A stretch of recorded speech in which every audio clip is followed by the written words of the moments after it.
নমস্কাৰ এই মুহূৰ্তত দিব বিচাৰিছো এক খবৰ লখিমপুৰৰ পথালি পাহাৰত দোকান চুৰিকাণ্ড এজন চোৰক কৰায়ত্ব কৰিছে আৰু লখিমপুৰ জিলাৰ অসম অৰুণাচল সীমান্তৱৰ্তী পথালি পাহাৰৰ 15 নং ৰাষ্ট্ৰীয় ঘাইপথৰ টোলগেটৰ কাষত থকা প্ৰাঞ্জিত বৰাৰ তামোল পানৰ দোকানখনত শুকুৰবাৰে চুৰিকাণ্ড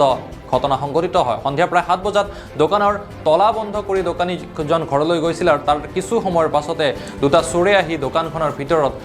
হুমাই সকলো বস্তু লণ্ডভণ্ড কৰি আছিল আৰু সেই সময়তে দোকানীজনৰ এজন আত্মীয় আহি উপস্থিত হোৱাত ভিতৰত শব্দ শুনি কোন আছে বুলি কোৱাৰ লগে লগে বাহিৰত থকা চোৰটো দৌৰি পলায়ন কৰিছিল যদিও ভিতৰত থকা চোৰটোক ব্যক্তিজনে কৰায়ত্ব কৰিবলৈ সক্ষম হয় ধৃত চোৰটোৰ পৰিচয় বঙালমাৰাৰ সাতিকুল ইছলাম বুলি জানিব পৰা গৈছে লগে লগে উপস্থিত হৈছে ৰাইজে আৰু স্থানীয় বান্দৰদুৱা আৰক্ষীক খবৰ দি চোৰটোক চমজাই দিয়ে আৰক্ষীক আপোনাৰ তাৰপিছত কিমান সময় ঘটনাটো কিন্তু 7টা হৈছে তেতিয়া না মই যেতিয়া কৈছোঁ অঁ তাৰপিছত কেইজন আছিলে না মইতো ঘৰত গ'লোঁ ভাত খাবলৈ অঁ তেতিয়া ৰিংকুহঁতে জানিব অঁ মোক মানে ফোন কৰি কৈছে এতিয়া তেতিয়া কেইজন দুজন বুলি কৈছিলে এজনহে ধৰা পৰিছে এজন ধৰিছে মাত্ৰ এজন ধৰিছে কি মানুহ আছিলে সেইটো এতিয়া সি একবাৰ নাম কৈছিলে মুছলিম হয় হিন্দু দাস আচ্ছা আচ্ছা তেতিয়া আকৌ কিবা মাৰোতে আকৌ ইছলাম নে কিবা এটা কৈছিলে দোকানটো বন্ধ আছিলে ন তেতিয়া বন্ধ আছিল বন্ধ কৰি গৈছিলে মই বন্ধ কৰিছোঁ ভাত খাবলৈ ভাত লৈছিলে খাম বুলি সেইটোৱে ফোন কৰিছে দৌৰি ভাত চাত পেলাই দেখিছে ধৰিলে বাৰু বাক্যটো ভাল তাৰপিছত পুলিচে লৈ গ'ল নেকি লৈ গ'ল লৈ গৈছে ৰাইজে ধৰ চবেই ধৰিলে অঁ মই দেখিছোঁ এই চব ধৰি মাৰি নিবলৈ কিবা বস্তু নিবলৈ পালে নে মানে সেই আৰু নায়েই বস্তু অঁ মানে লগত আৰু এটা আহিছে সেই সিয়ে ল'লে চাগে আচ্ছা আচ্ছা মই এইফালৰ পৰা আহি আছিলোঁ আহি পাই পেলাই মই ইহঁতৰ ঘৰলৈ আহিছিলোঁ তাৰপৰা আহি পাই পেলাই এইখিনিতে পালোহি পাই পেলাই দেখিলোঁ ল'ৰা এটা বহি আছে তাৰপৰা বহি থকা দেখি পেলাই তাক মই মানে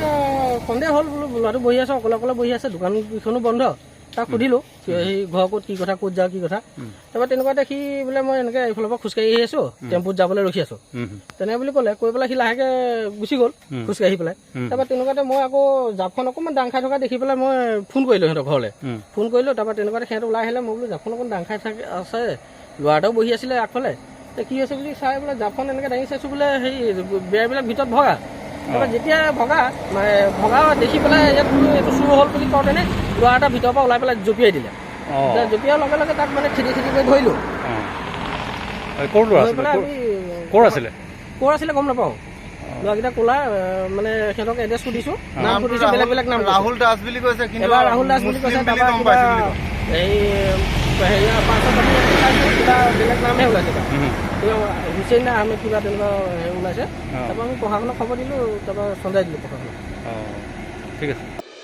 ৰিহান অটোমোবাইলছ ইয়াত উন্নত মানদণ্ডৰ পুৰণি 4চকীয়া বাহন বিক্ৰীৰ লগতে সাল সলনি কৰা হয় আৰু লগতে পুৰণি গাড়ী ৰিফাইনেন্স কৰা হয় আপোনাৰ মন পচন্দৰ গাড়ীখনৰ বাবে সোনকালে যোগাযোগ কৰক ৰিহান অটোমোবাইলছত 1 লাখৰ পৰা 15 লাখ টকাৰ বিভিন্ন 4চকীয়া বাহন আপোনাৰ সুবিধা অনুযায়ী লাভ কৰিব পাৰিব যোগাযোগৰ ঠিকনা ৰিহান অটোমোবাইলছ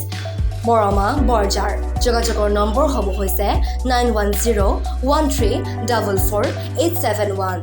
600317680 এমিন ডান্স একাডেমী হৰিপুৰ পাঠশালা আধুনিক নৃত্য কথক নৃত্য সত্ৰীয়া নৃত্য দেৱদাসী নৃত্যৰ লগতে বিহু নৃত্যৰ প্ৰশিক্ষণৰ নিৰ্ভৰযোগ্য প্ৰতিষ্ঠান এমিন ডান্স একাডেমী লগতে প্ৰশিক্ষণ দিয়া হয় তবলা পেহেলা কিবৰ্ডৰ আৰু বিভিন্ন বাদ্যযন্ত্ৰৰ ছাত্ৰ-ছাত্ৰীসকলক নৃত্যৰ বিভিন্ন প্ৰতিযোগিতা ৰিয়েলিটি শ্ব'ত অংশগ্ৰহণ কৰিবৰ বাবে বিশেষভাৱে প্ৰশিক্ষণ দিয়াৰ লগতে ভাতখণ্ডে সংগীত বিদ্যাপীঠ নিখিল ভাৰতীয় সংগীত সমিতি কলকাতা অন্তৰ্গত সত্ৰীয়া নৃত্য কথক নৃত্য লোকনৃত্যৰ উপৰি ৰাষ্ট্ৰীয় পৰ্যায়ৰ বহুতো মূল্যায়নৰ পৰীক্ষাৰ দ্বাৰা ছাত্ৰ-ছাত্ৰীসকলক নৃত্যৰ লগতে মানসিক আৰু বৌদ্ধিক বিকাশ কৰা হয় আপোনালোকৰ সন্তানৰ ভৱিষ্যত সাংস্কৃতিক দিশত সুচাৰুৰূপে গঢ় দিবলৈ আজিয়ে যোগাযোগ কৰক পাঠশালাৰ নিৰ্ভৰযোগ্য প্ৰতিষ্ঠান এমিন ডান্স একাডেমীত পাঠশালা হৰিপুৰ যোগাযোগৰ নম্বৰসমূহ হৈছে 8011207296 98591398086